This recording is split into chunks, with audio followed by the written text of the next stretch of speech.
Bonjour à tous et bienvenue sur Crypto Flash, la chaîne de l'actualité crypto. Aujourd'hui, nous allons parler de memecoin, d'intelligence artificielle, de Donald Trump et de plein d'autres choses différentes. Tous les jours, le meilleur de l'actualité crypto. N'hésitez pas à vous abonner, activer la cloche pour ne rien rater.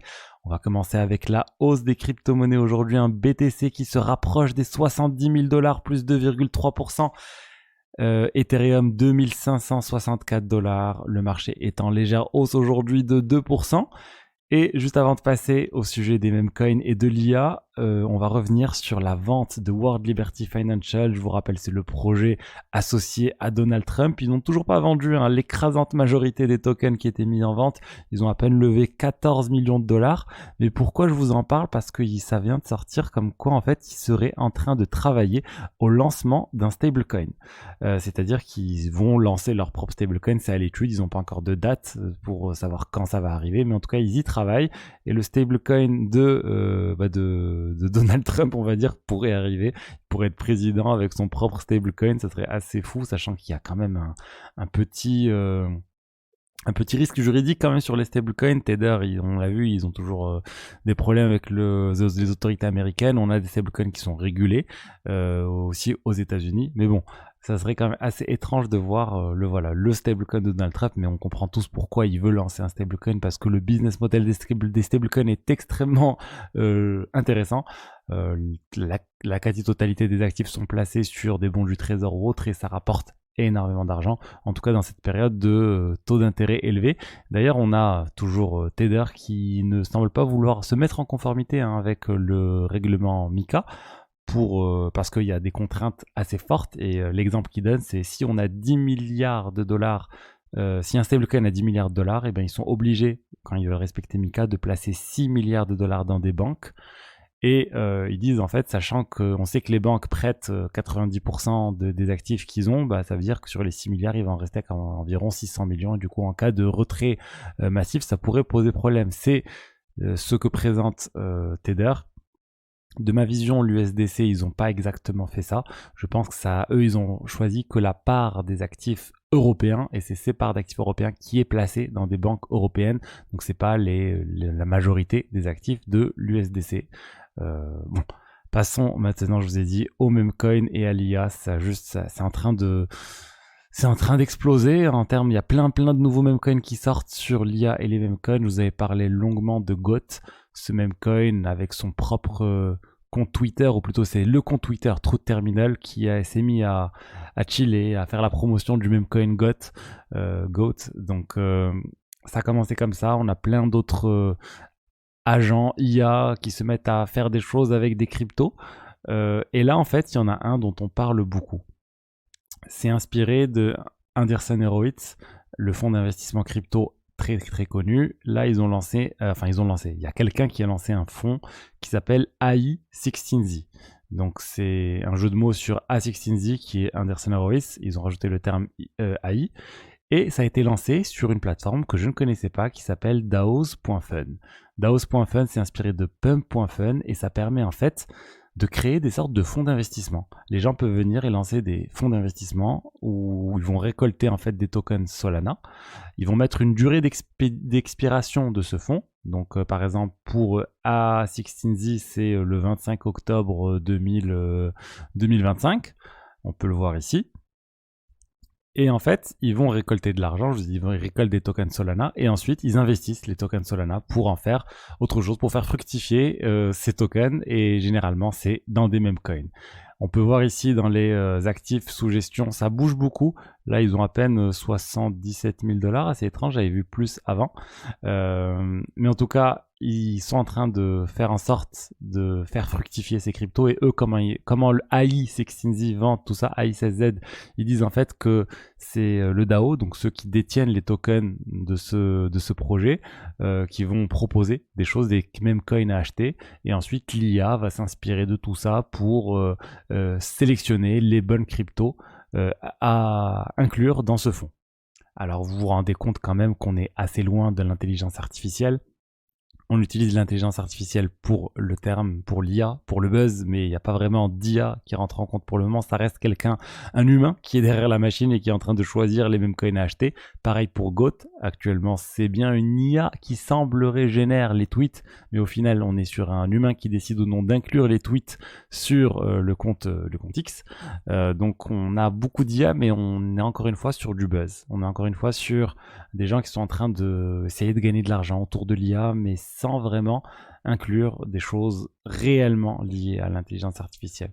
Donc bon, il faut suivre tout ça parce que ça se trouve, il va y avoir un nouveau cas d'usage qui va sortir, qui va mêler IA et crypto et ça sera juste complètement incroyable. Pour l'instant, on n'y est pas encore, mais en tout cas, si vous voulez juste spéculer, sachez que oui, il y a plein de choses à faire.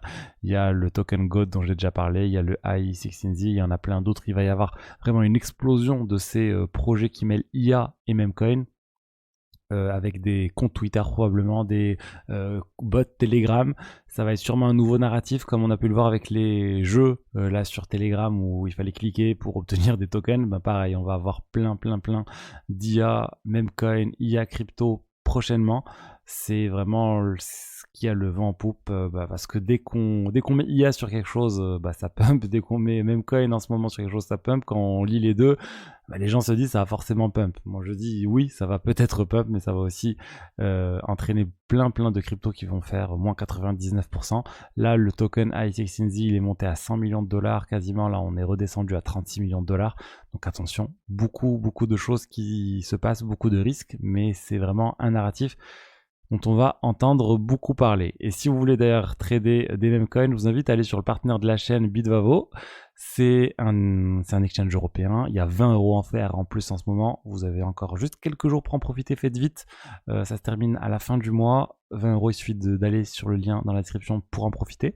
Et je peux vous montrer, c'est vraiment très simple. Là, par exemple, le Memcoin Nero est sur Bitvavo. On a aussi Mouding. Vous pouvez, je suis pas en train de vous inciter à acheter des Memcoins, je suis en train de vous montrer un exemple de comment acheter des Memcoins sur Bitvavo. Vous cliquez sur le montant que vous voulez acheter. Là, je suis sur le prix du marché, enfin, un ordre marché. Je mets 10 €, ça va directement me proposer combien je peux acheter de Memcoin. Et ensuite, je peux passer l'ordre d'achat. Voilà, vous avez tous les graphiques, etc. TradingView, ça marche plutôt bien. Les frais d'ailleurs sont aussi très bas. Regardez on est sur 0,05% de frais sur les tokens USDC, sur les paires de trading USDC. Donc il y a notamment du BTC USDC. Vous avez 0,05%, c'est parmi les plus bas du marché. On va rester sur des blockchains qui sont assez récentes avec Base. Et pourquoi je vous parle de Base? Parce qu'il y a une étape qui vient d'être franchie pour Base. Ils viennent de dépasser en un jour le volume de transfert de stablecoin de toutes les autres blockchains. Base est leader sur le marché en termes de volume de stablecoin. Alors, c'est sur un seul jour, et c'est quelque chose qui peut varier d'un jour à l'autre, mais en tout cas, le 26 octobre, on a eu Base qui représentait 30% de tout le volume de transfert de stablecoin, Solana à la deuxième place avec 25%, et Ethereum à la troisième place avec 19%. Quatrième place, Tron avec 16%. Mais c'est vraiment notable de voir qu'il y a autant de demandes, tout simplement sur Base. Au niveau des stablecoins, on a eu une période Memcoin, on a pas mal de finances décentralisées, et vraiment Coinbase est en train de réussir son pari, et je pense, pour moi, c'est évident qu'il va y avoir un jour un token pour Base. Ça va arriver, et qui sera récompensé? C'est les utilisateurs de la blockchain, ceux qui utilisent réellement cette blockchain-là. Ensuite, on a Gelato. Gelato, un projet qui annonce avoir levé 11 millions de dollars. Gelato, c'est historiquement moi quelque chose que je voyais comme un concurrent de Chainlink, parce qu'ils ont un système d'oracle, ils ont un système aussi de fonctions, donc comme les keepers, ou vous savez, comme les fonctions qui permettent de réaliser des actions pour les développeurs sur la blockchain. Ils ont aussi tout un système de VRF, donc pour l'aspect caractère aléatoire, donc c'est assez proche de ce que fait Chainlink. Et là, ils viennent de lever 11 millions de dollars. Pourquoi? Pas sur les projets dont je vous ai parlé actuellement sur l'aspect VRF, etc., mais sur leur plateforme sur laquelle ils sont vraiment recentrés, Rollup as a Service. Donc, c'est-à-dire une solution pour lancer des rollups, pour lancer des solutions de niveau 2 sur Ethereum. Ils veulent vraiment se positionner comme le Amazon Web Service pour le Web 2. Ils veulent se positionner sur n'importe quelle application peut venir sur Gelato pour lancer sa propre rollup. On l'a déjà vu avec d'autres services similaires qui existent, Conduit de mémoire. Voilà, ils se positionnent bien sur le sujet. Moi, ce qui m'a choqué honnêtement quand j'ai vu cette somme, 11 millions de dollars levés, c'est que je suis allé voir le token Gelato parce qu'il existe. Et ben la market cap de Gelato, elle est à peine de 32 millions de dollars. Donc c'est juste énorme la levée par rapport à la market cap. À quelle valorisation sont rentrés ces investisseurs, j'imagine, autour de cette market cap, ou en tout cas peut-être au niveau de la FDV. La FDV elle est de 64 millions de dollars, donc le double quasiment. Mais des levées de fonds comme ça, c'est assez étrange honnêtement, de voir des projets qui ont des petites market cap, qui sont déjà cotés, qui lèvent autant d'argent. Donc bon, peut-être qu'ils savent quelque chose qu'on ne sait pas, que ça va pump parce que je sais pour X ou Y raison. Mais en tout cas, ça veut dire que si ces investisseurs sont entrés à une valorisation similaire, pouvez-vous aussi rentrer une valorisation similaire sur le marché en achetant tout simplement des tokens Gelato. Généralement, ils ont une décote, les investisseurs, donc peut-être qu'ils sont rentrés à une FDV de 50 millions, 40 millions de dollars, je sais pas. On n'a absolument pas les détails sur le sujet. Mais en tout cas, je doute qu'ils soient rentrés par exemple à une valorisation de 15 millions de dollars. Ils vont pas donner 11 millions et rentrer à 15 millions et prendre la majeure partie de la valorisation. Bref, c'est assez impossible. Donc voilà ce que je veux dire sur Gelato. Ensuite, on a FTX et Bybit. L'affaire FTX continue. Et FTX a réussi à récupérer 228 millions de dollars de chez Bybit. Ils avaient de l'argent qui était bloqué chez Bybit. Ils ont aussi fait un accord pour que Bybit leur rachète les tokens BIT qu'ils avaient pour une valeur d'environ 50 millions de dollars. Donc bon, c'est une affaire qui est conclue. FTX avait porté plainte contre Bybit parce que Bybit aurait retiré une très grande quantité d'argent juste avant la fermeture de FTX. Et vous connaissez les règles, avant la faillite d'une entreprise. L'entreprise qui a failli peut demander de récupérer les sommes qui ont été retirées.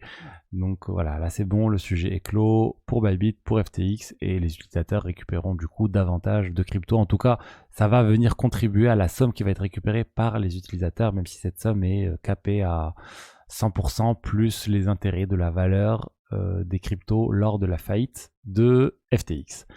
Voilà ce que je voulais vous dire aujourd'hui sur les actualités crypto. J'espère que le contenu vous a plu. Si c'est le cas, n'hésitez pas à liker, commenter, vous abonner. Et je vous dis à demain pour la suite. Allez, au revoir.